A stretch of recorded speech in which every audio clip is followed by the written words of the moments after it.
দিচ্ছিল অমুকে নাই তমুকে নাই, খুবই ভালো হবে। চালের কেজি 18 টাকা ছিল, 18 টাকা থেকে এক লাপে 42 টাকায় উঠে গেল। আমি ওই দিন থেকেই দেখেছি যে যখন চালের দামটা বেড়ে গেল মানুষ প্রচন্ড ক্ষুব্ধ, এবং ওই সরকারের ওই ইমেজ কি আজ অবধি আর ভালো হয়েছে? দেখেন 1/11 সরকারে যারা ছিল তারা কিন্তু মোরলেস সবাই নেগেটিভ ক্যারেক্টার। সো এই সাপোর্টটা কিন্তু আনচ্যালেঞ্জ থাকবে না। এখন পর্যন্ত যে সিম্প্যাথিটা আছে এই সরকারের উপরে মানুষের, সেই সিম্প্যাথিটা কিন্তু অনেকদিন থাকবে না। রোজার মাসে যদি দ্রব্যমূল্যের দাম যদি নিয়ন্ত্রণ না করতে পারে, এই সরকারের পর মানুষের খুবই বাজে রকম প্রতিক্রিয়া শুরু হয়ে যাবে। এবং আইন শৃঙ্খলার যে ব্যাপারটা, এইটা ঠিকমতো যদি ডিল না করতে পারে, এবং আওয়ামী লীগের এরা যদি হুমকি ধামকি দিয়েও ঠিকমতো ঘোরাফেরা করতে পারে, এবং যারা আন্দোলনের আশেপাশে ছিল তারা যদি মাঝে মাঝে ভিকটিম হয় বিভিন্ন জায়গায়, এই সরকারের ইমেজ এত বাজে জায়গায় চলে যেতে পারে, তখন হয়তো বা বলবে যে ভিক্ষা চাই না কুত্তা খাদা টাইপ ব্যাপার হয়ে যাবে। মানে এক্ষেত্রে নির্বাচনটা আমার কাছে যেটা মনে হয় যে গতিতে আগাচ্ছে, যখন এইরকম বলা হল যে বিচার শেষ করে তারপর ইলেকশন হবে, তখন পলিটিক্যাল দলগুলো কিন্তু স্বভাবতই আরো তাড়াতাড়ি এগিয়ে নিয়ে পুশ করার চেষ্টা করছিল। কিন্তু আমি বিভিন্ন স্পেকট্রামে চলাফেরা করে বিভিন্ন নেতার, দলীয় নেতাদের, আমাদের ছাত্র বন্ধুদের এবং প্রত্যেকটা জায়গায় কথাবার্তা বলে আমার কাছে যেটা মনে হয়েছে, if it is in December then কারো জায়গা থেকে খুব বড় কোনো আপত্তির জায়গা থাকবে না, এবং ডিসেম্বরের দিকে হলে বোধ হয় যে রাজনৈতিক দলগুলোও যে বড় রকম বাধা তৈরি করা সেটাও করবে না। তবে যেদিকে আগাচ্ছে সরকার যদি কারেক্টলি হ্যান্ডেল করতে পারতো অনেক কিছু, আমি মনে করতাম সেটা ভালো হতে পারতো। কিন্তু সরকার তো অনেক জায়গায় ব্যর্থ হচ্ছে এবং ক্রমান্বয়ে তার ক্রেডিবিলিটি হারাচ্ছে। এই অবস্থায় যদি চলতে থাকে তাহলে এই বছরের ডিসেম্বরের ভেতরে ইলেকশনটা হয়ে যাওয়াটা উচিত। তবে ইলেকশনটা হওয়া মানে এই না যে কোনো সংস্কার না করে যে অবস্থায় আছে এই মুহূর্তে ইলেকশন হবে। ইলেকশনেরও ম্যান্ডেটটা দেওয়াটা যেমন জরুরি, একই সাথে রাজনৈতিক দলগুলোকে অ্যাকোমোডেট করে কিভাবে এই সরকার হেল্প নিতে পারে সেটাও জরুরি। কারণ অনেক কাজ করার জন্য রাজনৈতিক দলের সাপোর্টটা দরকার, আর রাজনৈতিক দলের সাপোর্ট ছাড়া এই সরকার ঠিকমতো ফাংশন করতে পারবে না। জি, ধন্যবাদ। আমি আবার ওই আলোচনায় ফিরতে চাই। প্রিয় দর্শক, দেশবন্ধুর কাছে আসি। আসলে মানুষের পরিবর্তনের জন্যই কিন্তু এই যে বৈষম্য বিরোধী আন্দোলন এত বড় একটু অভ্যুত্থান হয়েছে। এর আগেও কিন্তু গত 53 বছর আর বহু অভ্যুত্থান হয়েছে এবং অনেক আন্দোলনও হয়েছে, কিন্তু সেই পরিবর্তনের জায়গা কতটা এগুচ্ছে বা সংস্কারের কথা বারবার বলছে, সেই সংস্কারের কথা সাইদ আব্দুল্লাহ বলছেন, আছে আসলে কতটা সংস্কার হয়েছে, সেই জায়গায় সরকার কতটা আসলে করতে পারছে, গতি কি দেখছেন? আসলে সরকারের কোনো গতি নাই। গতি যদি থাকতো তাহলে তো মানুষ খুব সরকারের উপর সন্তুষ্ট থাকতো। দেখেন, আপনি বাইরে সাংবাদিক হিসেবে যান, মানুষের জনমত বা জরিপ করেন, দেখবেন মানুষ ডে বাই ডে এই সরকারের উপরে মানুষের অসন্তুষ্টি বাড়ছে। শুরুর দিকে এই সরকারকে আমরা সবাই ব্ল্যাঙ্ক চেকের মতন সমর্থন দিয়েছিলাম, এবং কেউ কিন্তু আসলে সময় নিয়ে কথা বলি নাই। সবাই বলেছে যে যৌক্তিক সময়, মানে ভয় পেয়েছে এক ধরনের যে না পাবলিক কিভাবে নেয়। কিন্তু এখন কিন্তু সবাই স্পষ্টভাবে বলছে দলগুলো যে আপনারা আগস্টের মধ্যে ইলেকশন দেন, ডিসেম্বরের মধ্যে দেন, জুনের মধ্যে দেন, এ ধরনের বক্তব্য কিন্তু আসছে। কারণ কি? কারণ সরকার তার নিরপেক্ষতার জায়গাটা আসলে হারিয়েছে, যেটা ইতিমধ্যে বিভিন্ন দল থেকে বক্তব্য আসছে। আমি তো প্রায় অন্য দলের সেমিনারে যাই বা বিভিন্ন সামাজিক বা অরাজনৈতিক প্ল্যাটফর্মের প্রোগ্রামে দাওয়াত পাই, আমি দেখি যে আসলে সবাই আসলে সরকারের বিরুদ্ধে বলছে। কারণ কি? কারণ আওয়ামী লীগের উপরে মানুষের যে ক্ষোভ ছিল, যে আওয়ামী লীগকে যেভাবে আসলে গ্রেপ্তার করা দরকার ছিল, আওয়ামী লীগের নেতাকর্মীদেরকে সেভাবে ধরে নাই। সাইদ যেটা বললো, তার এলাকায় পাবনার সুজানগরে, সেখানে আওয়ামী লীগের সভাপতিকে গ্রেপ্তার করলো, কারা ছাড়ালো, ছিনতাই করলো আওয়ামী লীগের নেতাকর্মীরা। আমার বাসা যেহেতু ঝিনাইদহ, আমি তো প্রায় যাই এবং মাসে অন্তত 2-1 বার যাওয়ার চেষ্টা করি। আমি হাসপাতালে গিয়েছিলাম, ঝিনাইদহ সদর হাসপাতালে।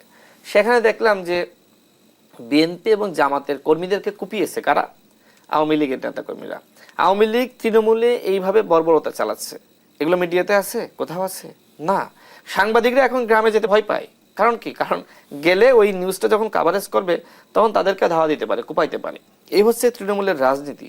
তার মানে আওয়ামী লীগকে যেভাবে আসলে নির্মূল করা দরকার ছিল, এইটা যেহেতু এই সরকার পারে নাই, সুতরাং এই সরকার আর রাষ্ট্র সংস্কার করবে এটা তো আমার কাছে মনে হয় না। কারণ রাষ্ট্র সংস্কার কিন্তু আরো বেশি বিপ্লবী সিদ্ধান্ত। এই যে ডিসেম্বরের মধ্যে যদি নির্বাচনের প্রস্তুতির কথা কমিশন বলছে, সরকারও বলছে যে অল্প সংস্কার চাইলে ডিসেম্বরে নির্বাচন দিয়ে দিবে, আমরা সেই মানে এর মধ্যে যে সংস্কারের কথা আপনারা যে সংস্কার চান সম্ভব? দেখেন, ডিসেম্বরের মধ্যে যদি ইলেকশন হয় তাহলে সরকার মোটামুটি 1.5 বছর সময় পাচ্ছে, আর যদি জুনে হয় তাহলে 2 বছর। এখন 1.5 বছরে আপনি বড় সংস্কার করতে পারলেন না। আপনি বলছেন যে আরো 6 মাস সময় পেলে আপনি বড় সংস্কার করবেন, আর 1.5 বছরে আপনি ছোট সংস্কার করলেন, এই কথাবার্তাগুলো আসলে আমার মনে হয় যে খুবই ভাওতাবাজি মার্কা কথাবার্তা। মানে এগুলো কোনো কথার মধ্যে পড়ে না যে আপনার ডিসেম্বরে হইলে, এই কথা আসলে প্রধান উপদেষ্টাকে কে শিখিয়ে দিয়েছে? তার রাজনৈতিক সচিবটাকে আমরা জানি না। কিভাবে বলছেন যে আসলে 1.5 বছরের মধ্যে আমরা 1.5 বছর সময় পাইলে ছোট সংস্কার, আর 2 বছর পাইলে আমরা বড় সংস্কার? এটা কোনো কথা হলো? 6 মাসে আপনি কি উল্টিয়ে ফেলবেন? আমরা তো দেখেছি যে এই 6 মাসে আপনাদের অর্জন কি। নির্বাচনের কথা আসলে আপনি বলেন যে গণহত্যার বিচারের আগে কেন ইলেকশন? সরকার তো বলছে তাদের অনেক অর্জন আছে, তারা অনেক কিছু করেছে। কি অর্জন করেছে? বিচার প্রক্রিয়া নিয়ে আসছে। হাসিনার আমলে যা ছিল তার থেকে তো খারাপ এখন। আইন শৃঙ্খলা দেখেন, পুলিশ কাজ করে, সচিবালয়ের কর্মকর্তারা কাজ করে, আপনার কাজ করে, র্যাব কাজ করে, গোয়েন্দা সংস্থা কাজ করে, কেউ তো ফাংশন করছে না। পুলিশের পক্ষ থেকে বলা হচ্ছে, উপদেষ্টারাই বলছেন যে 80% পুলিশ হলো আওয়ামী লীগের, ছাত্রলীগের। তো এদেরকে আপনি সরান, সবাইকে না পারলেও তো 10% সরান, তাহলে বাকিরা ভয় পাবে। আপনি তো তাদেরকে সরাচ্ছেন না, শাস্তি দিচ্ছেন না। যারা যে সকল পুলিশ, র্যাব এবং বিজিবির সদস্যরা ছাত্র জনতার বুকে সরাসরি গুলি চালালো, তাদেরকে আপনি গ্রেপ্তার করেছেন? করেন নাই। আওয়ামী লীগের সাথে আপনার এত প্রীতি কেন, এত ভালোবাসা কেন? সুতরাং আপনি যেখানে আওয়ামী লীগকে নির্মূল করতে পারছেন না, গণহত্যা বিচার করতে পারছেন না, রাষ্ট্র সংস্কার আরো কঠিন কাজ, আপনি পদে পদে বাধার শিকার হবেন, সেটা তো আপনি পারবেন না। শেষ কথা হলো যে দেখেন, এখনো দেশে বিচার বহির্ভূত হত্যাকাণ্ড চলছে। কার আমলে? ডক্টর ইউনূসের আমলে। আমরা যারা আন্দোলন করেছি আমাদেরকে হত্যা করা হচ্ছে, আমাদেরকে দমন করা হচ্ছে, যেখানে আওয়ামী লীগকে দমন করা দরকার ছিল।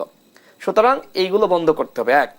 দ্বিতীয়ত হলো, নির্বাচনও আসলে সংস্কারের অংশ। নির্বাচনকে বাদ দিয়ে কোনোভাবেই সংস্কার হতে পারে না। সুতরাং নির্বাচন এবং রাষ্ট্র সংস্কার একসাথে চলবে, এই ঘোষণা দিতে হবে। একই সাথে দলগুলোকে আস্থায় নিতে হবে। রাজনৈতিক দলগুলোকে দূরে রেখে কোনোভাবে আপনি রাষ্ট্র সংস্কার করতে পারবেন না। তৃতীয়ত, সেটি হলো যে উপদেষ্টা পরিষদের অবশ্যই মাস্ট সংস্কার করতে হবে।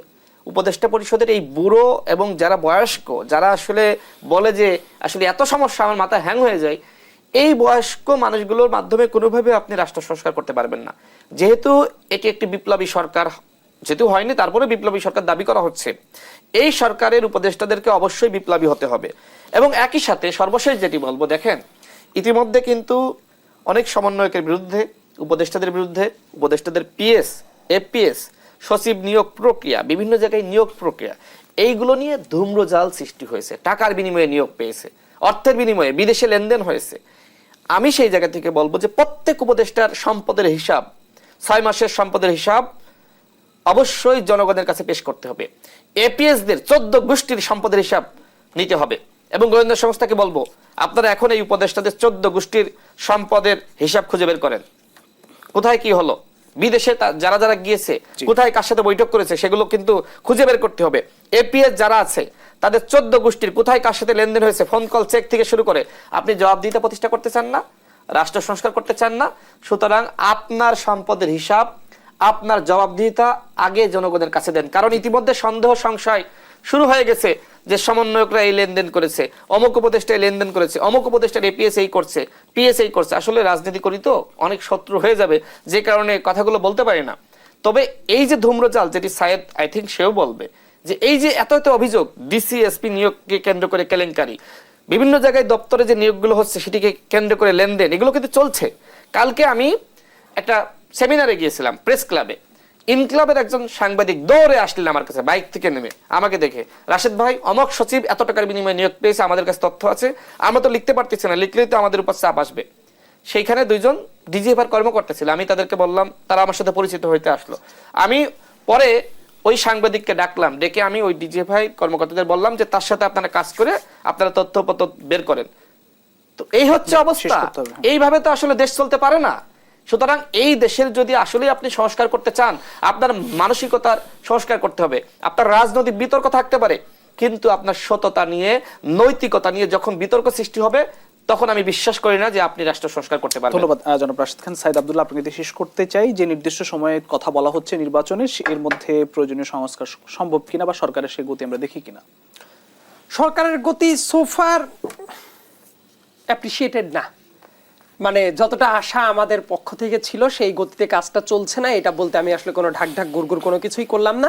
তবে একই সাথে আবার যদি মনে করি যে এই সরকার কিচ্ছুই করে নাই, সবচেয়ে জঘন্যতম সরকার এটাও আমি মনে করি না, কারণ হাসিনা যে লেভেলে দেশকে রেখে গিয়েছিল তার চেয়ে খারাপ হওয়া কোনো অবস্থাতেই পসিবল না। এই সরকারে এক্সপার্টিজের ঘাটতি আছে, অনেক জায়গায় ডিসিশন মেকিং এ সিরিয়াস লেভেলের ঘাটতি আছে, কিন্তু অ্যাটলিস্ট হাসিনার লেভেলে খারাপ না। সো আমি একটু আশাবাদী থাকতে চাই, তবে ক্রিটিক্যাল দৃষ্টিভঙ্গিতে, কারণ যে অবস্থায় চলছে এই অবস্থা চলতে থাকলে মানুষের আস্থার জায়গাটা অনেক বেশি কমে যাবে। কয়েকটা জায়গায় একেবারে স্পেসিফিক্যালি আমাদের আমলে নিতেই হবে। সচিবালয়ের ইস্যুটা, আইন শৃঙ্খলা রক্ষার ইস্যুটা, আপনি যদি খেয়াল করে দেখেন বিগত দিনগুলোতে এই 2024 সালের জুলাই মাসে কি শেখ হাসিনা স্বৈরাচার হয়ে গেছে? শেখ হাসিনা স্বৈরাচার হয়ে গেছে বহু আগে, যেদিন থেকে সে পঞ্চদশ সংশোধনী করেছে, তত্ত্বাবধায়ক সরকার ব্যবস্থা বাতিল করেছে, ওই টাইম থেকেই শেখ হাসিনা স্বৈরাচার ছিল। ইন্টারেস্টিং ফ্যাক্টটা হলো 2014 সালের ইলেকশন, 2018 সালের ইলেকশন, 2024 সালের 7 জানুয়ারি এই ডামি ইলেকশন মানে কি পরিমাণ নির্লজ্জ হইলে, মানে নিজের দলেরই দুইজন প্রার্থী দাঁড় করাই দিয়ে, মানে ডামি প্রার্থী দাঁড় করাই দিয়ে, এটা আবার বুক ফুলিয়ে তারা বলে বেড়াতো এটা ডামি প্রার্থী। সো এই টাইপ ইলেকশন যারা করেছে, এই প্রত্যেকটা ইলেকশনে যারা ডিসি ছিল, এসপি ছিল, ওসি ছিল, তারা জড়িত ছিল না?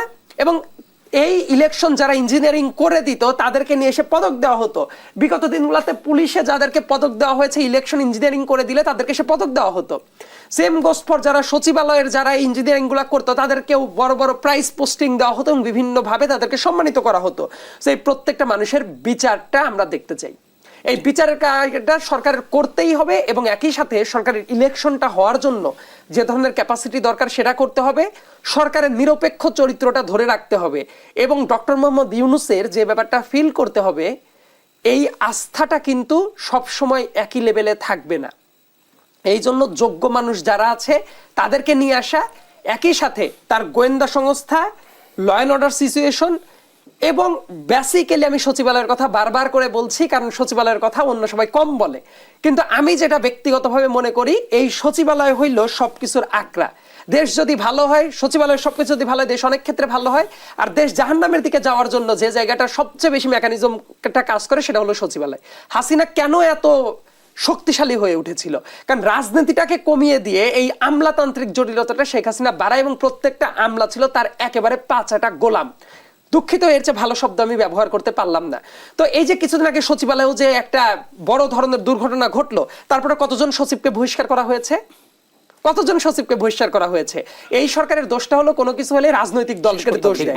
তো এই সরকারের এই যে সচিবদেরকে বহিষ্কার করা হলো না, এদের কি রাজনৈতিক দলগুলার? তা তো না। কাজেই এই সামগ্রিক ব্যাপারটা চিন্তা ভাবনা করে যদি ইলেকশনের দিকে আগে এবং এই সংস্কারগুলোও করে, এবং আওয়ামী লীগের যথার্থ বিচার করে, এবং আওয়ামী লীগ দল হিসেবে থাকবে কিনা, রিপ্রেজেন্ট করতে পারবে কিনা, এই কঠিন সিদ্ধান্ত নিতে পারে, আমার কাছে মনে হয় যে অন্তত একটা বেটার বাংলাদেশের দিকে আমরা আগাতে পারবো। অসংখ্য ধন্যবাদ জনাব সাঈদ আব্দুল্লাহ এবং রাশেদ খান, দুজনকে আবারও ধন্যবাদ জানাচ্ছি।